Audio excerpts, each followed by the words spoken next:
The most expensive mistake a person can make is believing someone else's uniform tells the whole story. On a cold Thursday evening in Manhattan, beneath crystal chandeliers that reflected millions of dollars in polished glass and silver, Ethan Carter stepped out of a midnight blue Rolls-Royce wearing a custom-tailored charcoal suit that looked as if it had been stitched directly onto confidence itself. People noticed when Ethan entered a room. Investors straightened their backs. Restaurant managers rushed to greet him before he reached the front door. Even conversations seemed to lower their voices around him.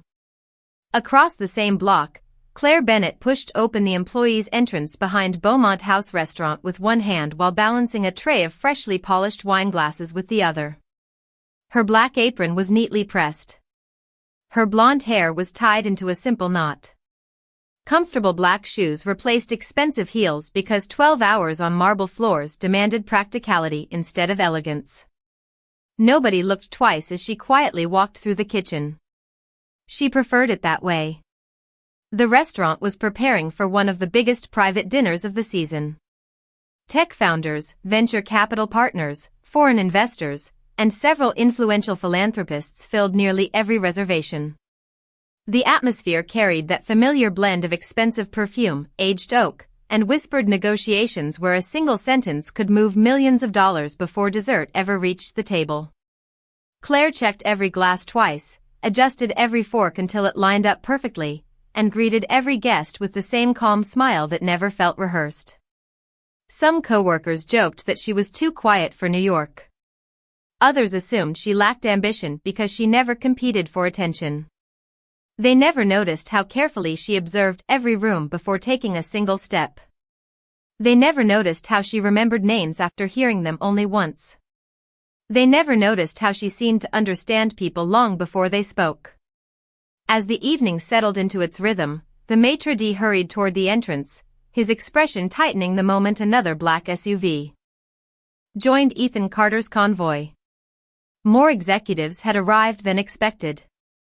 Security adjusted positions. Cameras flashed outside the restaurant windows. Inside, the dining room remained graceful, almost theatrical, every movement choreographed with invisible precision. Claire picked up a tray carrying sparkling water and crystal glasses just as Ethan and his guests entered. Their paths crossed naturally near the center aisle. She paused exactly long enough to allow them to pass first. It was professional courtesy, nothing more. One of Ethan's associates brushed too close and nearly clipped the edge of her tray. Claire steadied every glass without spilling a single drop. A nearby guest quietly murmured, "Nice save." She answered with nothing more than a polite smile. Ethan barely looked at her. To him she blended into the polished background that existed to make evenings like this effortless. The maitre d' escorted the party toward the private dining room reserved exclusively for them, but an unexpected seating issue delayed the arrangement for a few moments. Claire approached with practiced composure. "Good evening, sir. May I offer everyone sparkling or still water while the table is prepared?" Ethan finally lifted his eyes toward her. His expression carried neither anger nor cruelty. It carried something colder. Certainty. The certainty that status explained everything worth knowing about another person. His gaze lingered for a second on the black apron, the name tag, the serving tray, then returned to her face. A faint smile appeared at the corner of his mouth, the kind that never reached the eyes. "Know your place," he said quietly enough that only those closest could hear, yet loudly enough for silence to spread across the room. Conversations slowed. Silverware stopped moving. Claire met his eyes for only a heartbeat. There was no embarrassment on her face. No resentment.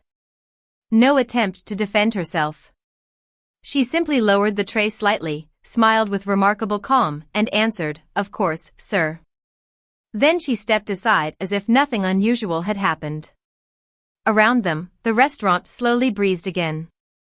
Ethan continued toward the private room, convinced the evening was already under his control. He had no way of knowing that before the night was over, the only person capable of saving everything he had spent months building was the woman he had just reminded to know her place. Claire Bennett returned to her routine with the same steady rhythm she had carried through every shift during the past 3 years. She refilled water glasses before anyone asked. She remembered which guest preferred lemon with sparkling water and which executive always requested his coffee exactly 180 degrees. While the dining room admired luxury, Claire quietly mastered details. That was the difference between simply serving tables and truly caring for people. Most guests never noticed. They were too busy watching one another. In the kitchen, however, everyone noticed. Executive Chef Daniel Foster trusted her judgment whenever a special request arrived. The pastry chef smiled every time Claire caught an allergy note before a dessert left the counter. Even the dishwasher, an elderly man named Victor who rarely spoke more than a few words each evening, greeted her with genuine warmth because she never forgot to ask how his granddaughter was doing in college.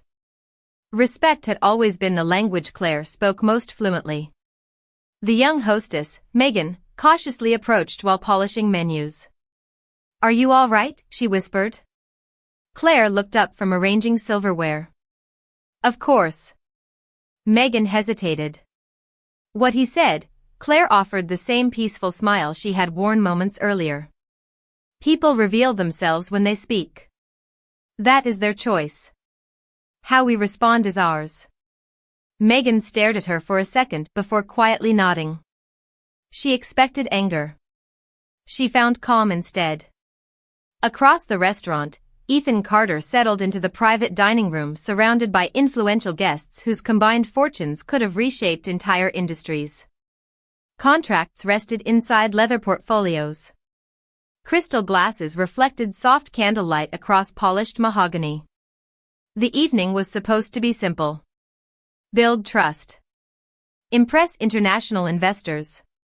Celebrate months of negotiations that were finally approaching the finish line. Ethan believed. Preparation eliminated uncertainty. Every seat had been selected with intention. Every course had been designed to match the preferences of the guests. Every minute of the evening followed a carefully calculated schedule. Control had always been his greatest advantage. As the first course was served, Ethan barely remembered the waitress from the entrance. She had already faded into the background of his evening, exactly where he believed service staff belonged. Meanwhile, Claire continued moving gracefully through the dining room. She noticed a child becoming restless and quietly asked the kitchen for sliced strawberries before his parents needed to ask. She found an elderly guest searching for reading glasses beneath a folded napkin. She gently repositioned a chair for a veteran whose injured knee made sitting uncomfortable. None of those moments earned applause. None required recognition. Yet each small act left another table smiling. The restaurant breathed easier wherever Claire happened to be. Near the wine station, General Manager Samuel Brooks reviewed the reservation list before stopping beside her. "Everything running smoothly?" he asked. "So far," Claire answered. Samuel studied her expression carefully. "If you would rather avoid the Carter room tonight, I can switch sections." Claire shook her head almost immediately. "No. They deserve the same service as everyone else." Samuel smiled with quiet admiration. "That is exactly why our guests keep asking for you by name." Claire thanked him and reached for another tray. She never asked why certain regulars specifically requested her section. She assumed kindness should be ordinary, not exceptional. Beyond the tall glass windows, Manhattan shimmered beneath thousands of city lights. Inside Beaumont House, conversations grew warmer as appetizers disappeared and business discussions became increasingly serious. Somewhere between confidence and certainty, Ethan believed the evening was unfolding exactly as planned. He never noticed that several experienced employees kept glancing toward Claire whenever an unexpected problem appeared, almost as if they instinctively trusted her to find an answer. Within the next hour, that quiet confidence would be tested in a way no one inside the restaurant could possibly predict. The first sign that something had shifted arrived so quietly that almost nobody recognized it. It was not a raised voice. It was not a broken glass. It was a single phone vibrating across the polished mahogany table inside Ethan Carter's private dining room. One of the international investors glanced at the screen, frowned almost imperceptibly, and excused himself to answer the call near the window overlooking Fifth Avenue. When he returned less than 2 minutes later, the relaxed confidence that had filled the room had disappeared from his face. He leaned toward another executive and whispered something so softly that nobody beyond the table could hear it, yet the atmosphere changed immediately. Laughter faded. Smiles became measured. Pens stopped moving above expensive leather folders. Ethan noticed the shift at once. He had spent 2 decades reading boardrooms, and he knew uncertainty the moment it entered one. "Is something wrong?" he asked calmly. The investor forced a polite smile. "Nothing serious. Just an unexpected development overseas." Ethan accepted the explanation, but only halfway. Experienced negotiators rarely allowed outside distractions to interrupt meetings involving billions of dollars. If they did, the distraction usually mattered. Outside the private room, Beaumont House continued operating with elegant precision. Claire carried a fresh basket of warm bread through the dining room, thanking guests as naturally as if every conversation mattered equally. While placing a plate before an elderly couple celebrating their 50th anniversary, she noticed one of Ethan's assistants walking unusually fast toward the manager's office with a tablet pressed tightly against his chest. His expression was controlled, but his shoulders revealed tension that his face tried to hide. Claire quietly filed the observation away without drawing conclusions. She had learned long ago that details rarely meant anything alone. Patterns did. Near the service station, Megan looked toward the private dining room. "Something feels different tonight," she whispered. Claire folded a linen napkin with practiced care. People become quieter when they are carrying decisions heavier than words. Megan smiled. "You always notice things before everyone else." Claire simply shrugged. "Sometimes people tell you everything without speaking." At nearly the same moment, General Manager Samuel Brooks received a discreet message through his earpiece. His eyes lifted toward the private room before scanning the dining floor. He approached the maitre d' with measured steps, exchanged only a few quiet words, and both men immediately reviewed the evening schedule again. Guests remained unaware, but employees who had worked in fine dining long enough recognized the subtle signals. Something unexpected had entered the evening. Ethan reached for his water glass while reviewing the presentation scheduled after dinner. Everything important depended upon earning unanimous confidence before signatures appeared on the final documents. Months of preparation, international travel, and difficult negotiations had led to this evening. Failure was not part of the plan. Across the room, Claire collected empty appetizer plates from another table when Victor, the elderly dishwasher, stepped briefly through the kitchen doors carrying a replacement serving tray. "Miss Bennett," he said softly, "Chef asked me to remind you that the special reserve wine arrives in 5 minutes." Claire thanked him, but before turning away, she glanced toward the private dining room once more. Through the partially open doors she caught only fragments. A worried expression. An unopened folder. A guest checking his watch twice within seconds. None of it proved anything. Yet together they formed a picture that quietly unsettled her instincts. She continued serving with the same calm professionalism, never allowing concern to reach her face. Around her, candles flickered gently against crystal glasses, waiters moved with graceful precision, and soft piano music floated across the dining room. To every guest, Beaumont House remained the picture of perfection. Only a handful of people sensed the invisible pressure building beneath the polished surface, and among them, the quiet waitress carrying a silver tray understood before anyone else that the evening was no longer following the plan. Dinner moved into its most important stage as servers quietly cleared the final appetizer plates and prepared for the main course. The private dining room carried an uneasy stillness that no amount of polished service could disguise. Ethan Carter leaned back in his chair while one of his senior partners projected financial forecasts onto a discreet display near the wall. The presentation had barely begun when another notification appeared on the tablet in front of the lead international investor. This time the reaction could not be hidden behind a polite smile. Two investors exchanged concerned glances. Another slowly closed his portfolio instead of opening it. Ethan immediately recognized the gesture. It was not rejection, but it was dangerously close. He calmly paused the presentation. "Would someone like to explain what has changed?" he asked.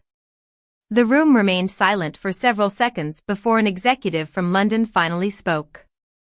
"There are reports that a competing firm has submitted a revised proposal within the past hour. They addressed several cultural concerns our delegation raised privately earlier this week." Ethan frowned. Those concerns had never been discussed publicly. Only a handful of people knew they existed. If the competitor truly understood those expectations, the advantage Ethan had spent months building could disappear before dessert arrived. Outside the room, Claire carried fresh dinner plates toward another section when she noticed Samuel Brooks quietly speaking with the restaurant owner near the wine cellar entrance.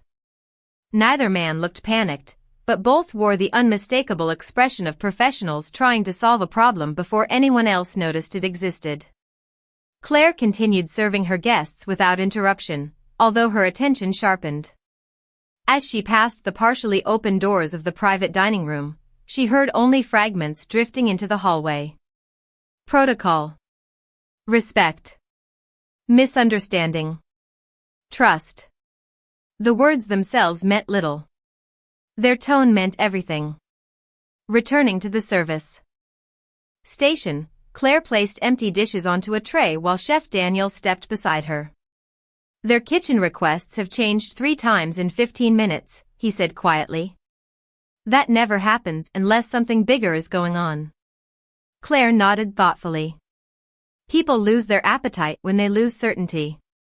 Before Daniel could respond, Samuel approached. "Claire, could you bring fresh coffee service to the Carter room?"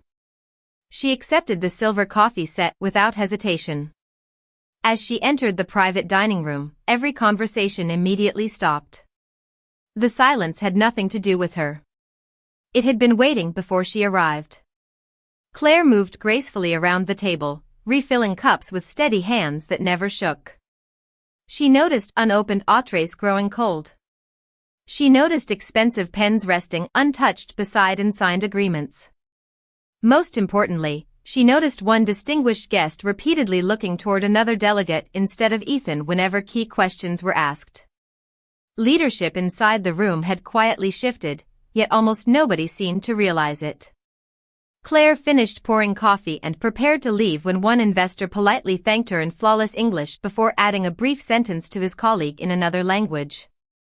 Claire's eyes lifted almost imperceptibly. The sentence had not been intended for anyone else to understand. She remained completely still for less than a second before continuing toward the door. Behind her, Ethan answered another difficult question about market strategy, unaware that the conversation taking place beside him mattered even more than the one he was leading. Claire reached the hallway but did not immediately continue walking. She replayed the unfamiliar sentence in her mind. It was short. Respectful. Deliberately understated. Yet it revealed that the visiting delegation had begun privately questioning whether Ethan truly understood the cultural expectations behind the partnership they were about to sign. Claire quietly closed her eyes for a single breath. She now understood why the atmosphere had changed, why confidence had vanished, and why every carefully prepared presentation suddenly felt ineffective. She also knew exactly what mistake everyone inside that room was making. For a brief moment she considered turning back. Then she remembered the words spoken to her at the entrance earlier that evening. Without resentment, without pride, she lowered her eyes, adjusted the empty coffee tray in her hands, and continued walking toward the kitchen, choosing silence over interruption even as the opportunity to save the evening quietly slipped closer to disappearing. Claire spent the next several minutes helping in the kitchen as if nothing unusual had happened, but her mind refused to leave the conversation she had overheard. She arranged entrees with the same careful precision she always used, yet every small detail now fit together like pieces of a puzzle. The visiting delegation had never doubted Ethan Carter's financial strength. They doubted whether he truly understood the people sitting across the table. In business, numbers open doors, but respect decided whether those doors remained open. Chef Daniel noticed Claire staring thoughtfully at a tray before quietly asking, "Something on your mind?" Claire hesitated. "I think the meeting is drifting away from business." Daniel looked confused. "Is that not why they are here?" Claire gently shook her head. "Not anymore. Now they are deciding whether they can trust the person behind the company." Before Daniel could ask another question, Samuel Brooks hurried into the kitchen carrying a tense expression he could no longer hide. "The guests in the private room have delayed the signing," he announced quietly. Every conversation in the kitchen stopped. Even the steady rhythm of dishes being washed seemed to soften. "They requested additional time," Samuel continued. "Nobody leaves until they finish dessert, but something is definitely wrong." Claire lowered her eyes toward the polished silver serving spoon in her hands. She already knew. The problem was no longer financial. It had become personal. A few minutes later, Samuel approached her again while checking the service schedule. "Claire, I need you to bring the reserve coffee and dessert service into the private room." They specifically requested uninterrupted service. She accepted the tray with her usual calm expression. The porcelain cups rested perfectly in place beside handmade desserts that looked almost too elegant to touch. Taking one slow breath, she walked toward the private dining room once more. Inside, the atmosphere had become noticeably heavier. The presentation screen had been turned off. Leather folders remained closed. Several investors spoke quietly among themselves while Ethan maintained remarkable composure, though the confidence in his eyes had become more measured than before. Claire moved carefully around the table, serving coffee one guest at a time. As she approached the distinguished delegate who had spoken earlier in another language, she noticed him quietly apologizing to an older colleague in the same language again. This time the older gentleman answered with a disappointed expression and a sentence just long enough to confirm Claire's growing concern. Their issue had never been the competing proposal itself. They believed Ethan had unintentionally dismissed an important cultural courtesy during previous negotiations, and because nobody had recognized the misunderstanding, they interpreted his silence as indifference rather than respect. Claire's heartbeat remained steady. She knew exactly what those words meant because years ago she had learned that language carried far more than vocabulary. It carried history, customs, dignity, and identity. Translating words without understanding people often created problems far greater than saying nothing at all. She gently placed the final coffee cup before Ethan. For the briefest moment, their eyes met. Ethan barely acknowledged her presence before returning his attention to the investors. Claire almost stepped away. Almost. Then she noticed the oldest delegate quietly closing his folder for the second time that evening. That simple movement carried more weight than any speech delivered around the table. Once that folder remained closed, months of work could quietly disappear without a single raised voice. Claire stood perfectly still beside the service cart for one heartbeat longer than etiquette required. She understood the solution. She also remembered exactly what had happened the last time she tried to help. Pride urged her to remain silent. Professionalism told her to leave the room. Conscience whispered something entirely different. She looked once around the table, not at the expensive watches, tailored suits, or unopened contracts, but at the faces behind them. She saw uncertainty where confidence had once lived. She saw people hoping someone would understand what had gone wrong before it became impossible to repair. Slowly, almost imperceptibly, Claire drew one quiet breath, knowing that the next words she chose could either end her shift like any ordinary evening or change the course of every conversation inside that room. Claire set the silver coffee pot back onto the serving cart with hands that remained perfectly steady. The room was silent except for the faint ticking of an antique clock mounted above the fireplace. Every person at the table seemed trapped inside the same uncomfortable pause, waiting for someone else to find the answer. Claire knew that if she walked away now, nobody would blame her. She had fulfilled every responsibility expected of a waitress. She had served the meal flawlessly. She had remained respectful despite being dismissed earlier that evening. Yet something stronger than pride kept her standing there for one quiet moment longer. Samuel Brooks noticed that she had not left the room and gave her a subtle look, silently asking whether everything was all right. Claire responded with the smallest nod before turning toward Ethan. Her voice remained soft, almost gentle. "Excuse me, Mr. Carter." Ethan looked up, clearly surprised that she had interrupted. His expression hardened immediately. "We are in the middle of an important discussion." Claire nodded respectfully. "I understand, sir. I apologize for interrupting. I only believe there may be a misunderstanding that has nothing to do with your proposal." Several executives exchanged curious glances. Ethan's patience was visibly fading. "This is not the appropriate time." Claire lowered her eyes briefly. "Perhaps not. But it may be the last opportunity before everyone leaves with the wrong impression." The oldest international delegate slowly turned toward her. Instead of appearing offended, he seemed unexpectedly interested. He spoke a brief sentence in his native language, directing it toward Claire rather than Ethan. Without hesitation, Claire answered in the same language, her pronunciation calm, respectful, and remarkably natural. Every head around the table lifted at once. The delegate's eyebrows rose. His serious expression softened almost immediately. They continued exchanging several quiet sentences while the rest of the room watched in complete silence. Claire never rushed. She never tried to impress anyone. Her tone carried the warmth of someone who understood not only vocabulary but tradition. After a few moments, she turned back toward Ethan.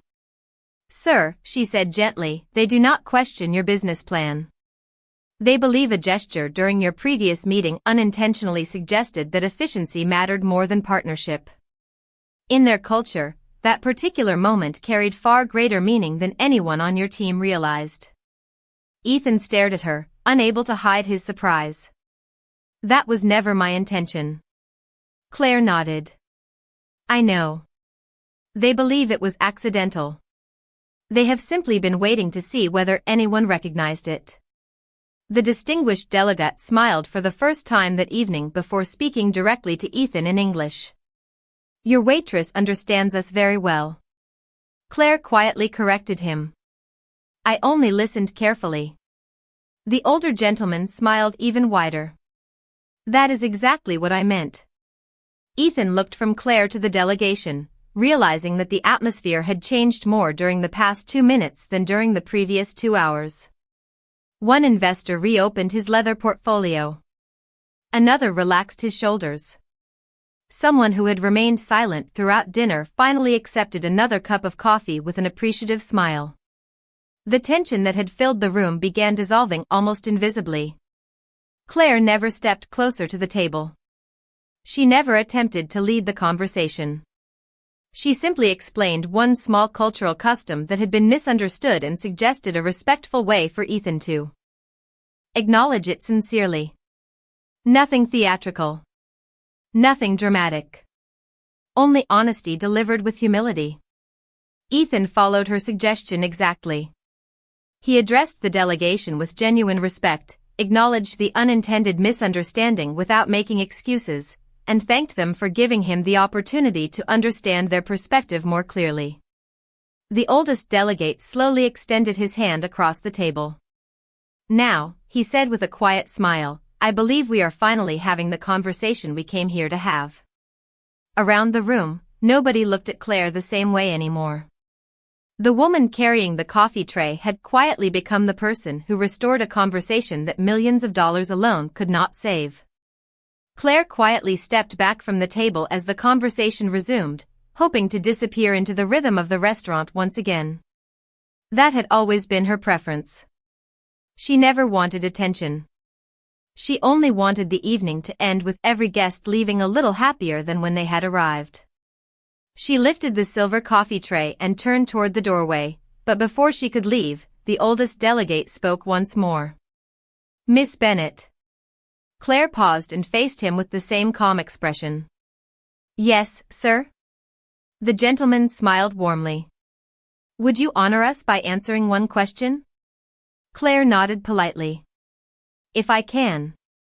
He folded his hands together. "Where did you learn our language so well?" Even many interpreters missed the meaning behind those customs. The room grew quiet again, although this silence felt entirely different from the one that had filled the room earlier. It was no longer driven by tension. It was filled with curiosity. Claire hesitated for a brief moment before answering. "I was fortunate to study languages many years ago. I had wonderful teachers who believed that learning words was never enough. They taught me to understand people first." One of the investors leaned forward. "You studied linguistics?" Claire smiled softly. "International communication and cultural studies." Ethan looked at her with growing disbelief. "At which university?" Claire answered without hesitation. "Georgetown University. After graduation I worked as a cultural advisor for organizations that partnered with businesses from different parts of the world." Nobody spoke for several seconds. Ethan searched her face, trying to reconcile the composed waitress standing beside the coffee cart with the accomplished professional she had just quietly described. "Then why are you working here?" he finally asked. There was no accusation in his voice now. Only genuine confusion. Claire lowered her eyes for a moment before looking back up. "Because life changes."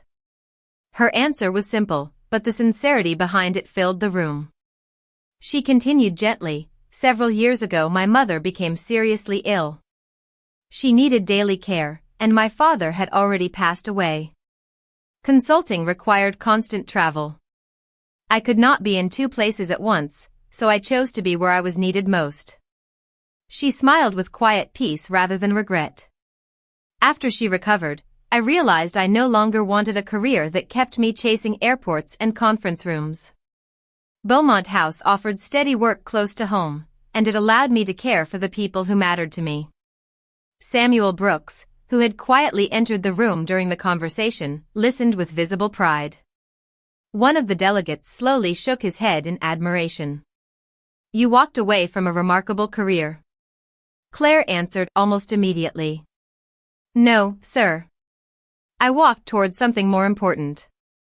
Those words lingered in the air longer than anyone expected. Even the soft piano music drifting through the restaurant seemed to fade behind them. Ethan remembered the confidence with which he had judged her only a short time earlier. He had looked at an apron instead of a person. He had assumed a position explained a life. The realization settled heavily on him, not because Claire had embarrassed him, but because she had never once tried to. She had answered every question without pride, every misunderstanding without resentment, and every slight with quiet dignity. Across the table, the oldest delegate smiled once again before speaking to Ethan. "Your greatest asset tonight was never written into your business proposal." Ethan slowly turned toward Claire. For the first time since entering Beaumont House, he was not looking at a waitress. He was looking at a woman whose quiet strength had revealed a truth no balance sheet, title, or fortune could ever measure. For several quiet moments, nobody around the table reached for a document or spoke about numbers. The discussion that had dominated the evening no longer seemed like the most important thing inside the room. Ethan Carter slowly rose from his chair, not because business required it, but because his conscience did. Every executive present instinctively looked toward him. Claire remained beside the service cart with both hands resting lightly on its polished handle, prepared to leave the room the moment she was no longer needed. She had never expected recognition. She certainly had never expected the attention now focused entirely upon her. Ethan took one measured step forward. His expression carried none of the certainty that had accompanied him into the restaurant earlier that evening. Instead, there was quiet humility. "Miss Bennet," he said, his voice calm enough for every person in the room to hear, "before this meeting continues, there is something I need to say." Claire met his eyes politely but said nothing. Ethan drew a slow breath. "When I walked into this restaurant tonight, I believed I could judge a person's value within a few seconds. I saw your uniform before I saw you. I spoke to you in a way that reflected my own assumptions rather than your character." The room remained completely still. Nobody interrupted. Ethan continued, "You had every reason to ignore what happened in this room afterward. Instead, you chose to help people who had not earned your kindness." Claire answered gently. "I helped because the conversation deserved another chance, not because anyone owed me an apology." Her words landed softly, yet they carried more weight than any speech delivered during the business meeting. Ethan lowered his head slightly. "Even so, I owe you one." Without hesitation, he extended his hand. "I am sincerely sorry." Claire looked at the offered handshake for only a moment before accepting it with a warm but modest smile. There was no triumph in her expression. No satisfaction at seeing a powerful man apologize. Only grace. "Thank you," she replied. "That is more than enough." The oldest delegate smiled with visible admiration. "This," he said quietly, "is the respect we traveled across an ocean hoping to find." Gentle laughter filled the room, replacing the tension that had lingered there for hours. One by one, the remaining delegates reopened their portfolios. Pens returned to waiting hands. Coffee cups were lifted once more, not out of obligation, but with renewed ease. The evening had found its rhythm again. Samuel Brooks watched from the doorway with unmistakable pride. During all his years managing Beaumont House, he had seen celebrated athletes, famous actors, and influential politicians pass through the dining room. Yet he had never witnessed a quieter demonstration of leadership than the one unfolding before him. Ethan turned back toward Claire once more. "When this dinner concludes, I would like to speak with you about an opportunity. Someone with your experience and judgment should be advising international companies, not carrying coffee trays." Claire smiled kindly. "That is generous, but I am happy where I am." Ethan looked genuinely surprised. "You do not miss your previous career?" Claire glanced briefly around the restaurant. She saw Megan helping an elderly couple with their coats. Victor laughing quietly with the pastry chef. Daniel proudly inspecting another beautifully prepared dessert before it left the kitchen. Then she looked back at Ethan. "Meaningful work is not defined by the title printed on a business card," she said. "Every evening I have the chance to make someone's day a little better. That is a career I am grateful for." Ethan did not argue. For the first time in many years, he realized success could not always be measured by influence, wealth, or recognition. Sometimes it was measured by the quiet peace a person carried wherever they went. As Claire gently excused herself and lifted the silver tray once again, every guest at the table instinctively moved aside to give her space. It was a small gesture, almost invisible to anyone outside the room. Yet only a short time earlier, that same woman had been seen as part of the background. Now every person present understood they had been standing in the presence of someone whose greatest strength had never needed an introduction. The final signatures appeared one after another with the quiet confidence that had been missing only an hour earlier. No celebration erupted across the private dining room. There were no dramatic speeches or triumphant applause. Instead, there was something far more meaningful. Genuine respect had replaced uncertainty. The oldest delegate carefully closed his portfolio before standing to leave. As he reached the doorway, he turned toward Claire one final time.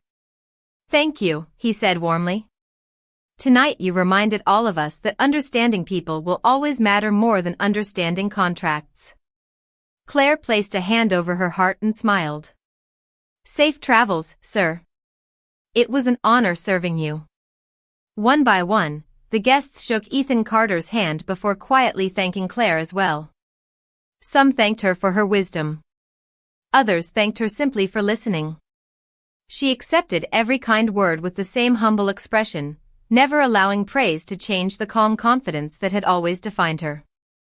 Within minutes, the private dining room slowly returned to silence. Candlelight reflected across empty crystal glasses. The city lights shimmered beyond the tall windows overlooking Manhattan. Another remarkable evening had become another memory inside Beaumont House. Claire picked up the remaining coffee cups and carefully stacked them onto her silver tray. To her, the evening was not a victory. It was simply another shift that had required kindness, patience, and attention. As she stepped into the hallway, Megan hurried toward her with wide eyes. "I cannot believe what just happened," she whispered. "Everyone in that room looked at you like you were the most important person in the building." Claire smiled softly while adjusting the folded linen napkins on her tray. "For a few minutes they needed my help. Tomorrow someone else will need yours." Megan laughed quietly. "You always make everything sound so simple." Claire answered, "The important things usually are." Near the front entrance, Ethan waited beside the marble staircase instead of leaving immediately. When Claire approached, he spoke before she could excuse herself. "I meant what I said earlier. If you ever decide to return to international consulting, my door will always be open." Claire thanked him sincerely. "I appreciate that more than you know."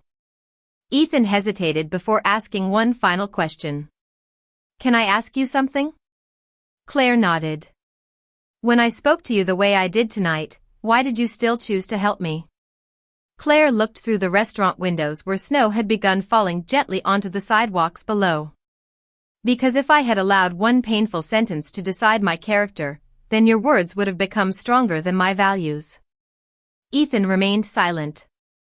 Claire continued with quiet kindness. "Respect is easiest to offer people who deserve it. Real character is choosing respect even when someone forgets to offer it first." Ethan slowly smiled, not because the lesson felt comfortable, but because it felt true. "I will remember that." Claire wished him a safe evening and walked back toward the dining room, where another table had just been seated. A young family entered the restaurant carrying shopping bags and winter coats. Their little boy smiled shyly as Claire welcomed them with the same warmth she had shown every guest that night, whether they arrived in designer suits or ordinary sweaters. Nothing about her voice changed. Nothing about her kindness depended on status. Samuel Brooks watched from across the room and quietly shook his head with admiration. Some people managed restaurants. Some people managed companies. Claire Bennett managed something much rarer. She reminded people of who they wanted to become. Outside, Ethan paused before entering his waiting car. He glanced back through the restaurant window and saw Claire laughing gently with the young family while pouring glasses of water. For the first time in years, he understood that the richest person in the building had never been the one surrounded by wealth. It had been the woman who refused to let money, titles, or uniforms determine the worth of a human being. And long after the contracts from that evening were forgotten, the lesson she left behind would remain far more valuable than anything written on the pages they had signed, because true greatness never announces itself. It quietly reveals itself through dignity, humility, and the simple decision to see the person before seeing the position.